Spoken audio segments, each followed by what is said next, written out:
You watch a player and they have flashes and you can see a shell of something. And if you scout the great players in history, and goodness knows I've spent way too much of my life doing this, like when you go back and watch them when they're very young, it's there. You know what I mean? It's all there. They look the same for the most part. It's just they haven't figured stuff out. They haven't trimmed the fat. There's a lot that comes. They haven't added an extra super move that opens up everything else. Like when you watch young Steph Curry, it's all there. Right? It's just like, well, he hasn't actually really become comfortable shooting 16 threes a game from inside 32 feet, and his ball handling wasn't as tight, and he didn't have the reads down that stars learn to make. Well, when Caitlin Clark was in high school, Lisa Bluter said that her coach was telling her, hey, we need a bucket, go score for us, and she was doing it all. And you see glimpses of that now as a freshman for Iowa. Yes, she leads the Big Ten in assist and scoring, but she was on her own trying to get some shots going. Sometimes if she missed 2 or 3, she would get her shoulder down into the defense and try to score right away. But Lisa Bluter said that she has really evolved in terms of letting the game come to her instead of going to get the game every single time. Christy, you're absolutely right. There's a maturity that comes with that for a lot of great high school players. Getting to college, realizing that you've got other great players around you, but she still has that scorer's mentality and wants to make every play. A freshman that's still learning. But they could not take advantage. Caitlin Clark's not going to let anything bother her. She's got a swagger and reminds many of us in a way of Diana Taurasi. Not saying certainly in the basketball side, not yet, but she sort of has that confidence, always going to take a shot. And look at the numbers for this true freshman. She has no conscience. I mean, even when she's not open, she's open because she feels like any bucket, anytime you give her the ball, she can score it.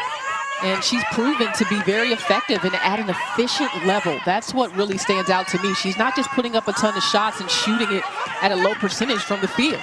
Championship game coming up on the women's side between the #1 seed Terrapins of Maryland and Iowa, who had to pull off an upset to keep on going. Caitlin Clark, always exciting to watch in the Big 10 championship final. Maryland, the #1 seed, wearing white, Iowa wearing black, and we are underway. And Cesano is going to be a different player in just about any game. Key matchup on this end of the floor. Maryland's in there, where she can really stretch the floor. And there she is, Caitlin Clark. No hesitation on pulling the 3. You have to get a step or two behind the line to guard her. This is a great skip pass here because of the concern about the post game. Defense will often sag, and Bibby does not get out there in time, and Clark could not wait for this championship game today. And she was the Big 10 Freshman of the Year, also on the first team All Big 10 club, 10th in the ACC in scoring. And as you mentioned in the open, Maryland has 6 players who average in double figures. She's one of them. Well, when Caitlin Clark was in high school, Lisa Bluter said that her coach was telling her, hey, we need a bucket, go score for us, and she was doing it all. And you see glimpses of that now as a freshman for Iowa. We saw some of that frustration with Clark in the semi yesterday, and their win against Michigan State. And Coach Bluter said sometimes she actually has to call her over and calm her down a little bit. Well, feisty. That's going to tick her off that she missed that shot, but she's got Sonano in there to clean it up. Clark now with the ball in her hand. Shot clock is dying. She's going to shoot it. And she banks in the through.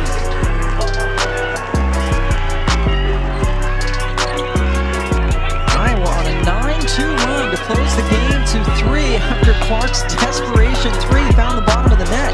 In the paint on a post up at the high post. The ball starts to rotate around her. Excellent pass there by Clark. Finds a way, finds an angle, finds a position to get an advantage on her defender. That's 25 in black. Yes, she is. And she was backing up Megan Gustafson, who torched Maryland. Clark, oh, that's a charge.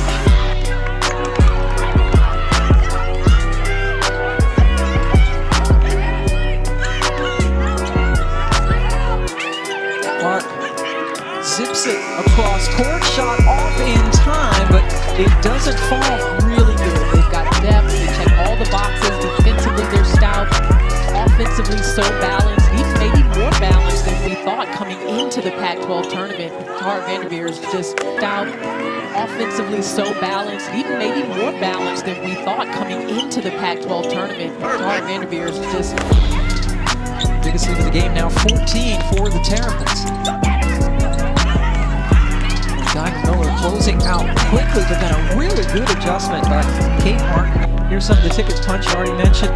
Stanford with a convincing win over UCLA. Some of the other teams getting in. Automatic bids, including, there's a three knocked down from the outside by Marshall. Congratulations to Central Michigan. Coach Bluder says it's about an hour and a half away from Iowa City. This comes from a basketball playing family. That just would not go down. Ryan Warnock, who is actually the leading rebounder on this team. Iowa needs to get a good possession. It's all about patience and ball movement, or it's all about just get the ball to Monica Sonano. Get the defense to collapse, and Kim Mulkey doing it once again. Best defensive. Collins not rattle home. Now here's Caitlin Clark. Clark 9 points so far, and she draws the foul. It had really started to settle into this system, this offensive system, according to Lisa Bluder.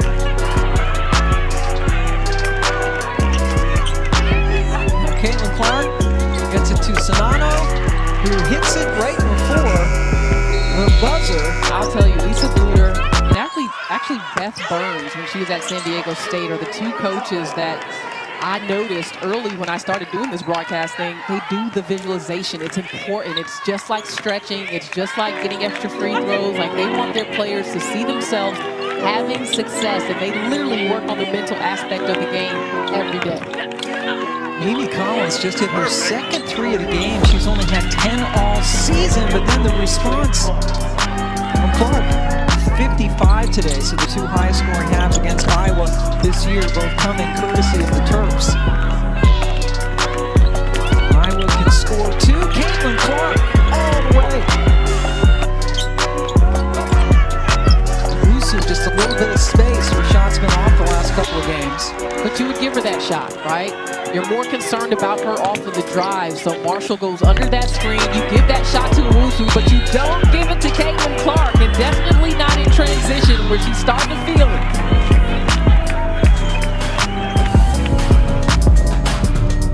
Iowa coming out of the locker room at half behind the freshman Caitlin Clark on the step back.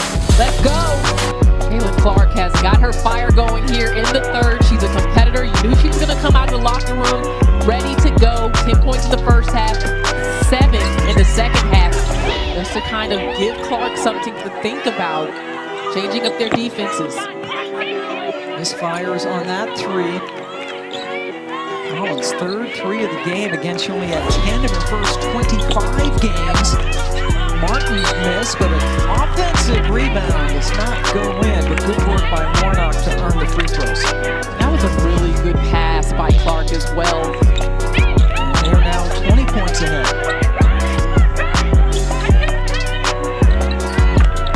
Good three for Gabby Marshall. As I would think in this third quarter, considering how well she played in the first half. There's a little baseline jumper.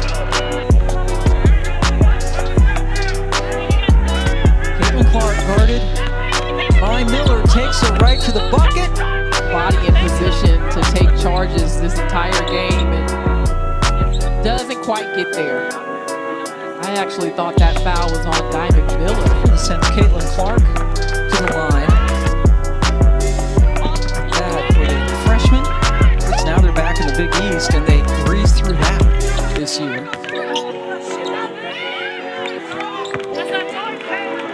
Check that. That was Warnock, pardon me. That was a ponytail obscuring a number. It was number 14, not number 24, Warnock. Clark misses. That won't make her happy. Offensively and making it to the glass as well.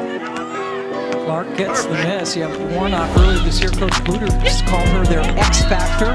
Wanted to get some more consistency from her. Christy may have something to say about that. Yeah, those are some schools. Pam, the other conversation to have is Clark gets to score there. Trying to add another X to this graphic. They have dominated. They've only been in the Big 10 for the last 6 years coming into this one. And Just really dominate the way they have. It's been impressive. I mean, it's not easy to come into a conference and have that kind of success. Clark with the assist with the nice finish by Martin. Done it. I mean, this is going to be a dangerous team in the NCAA tournament.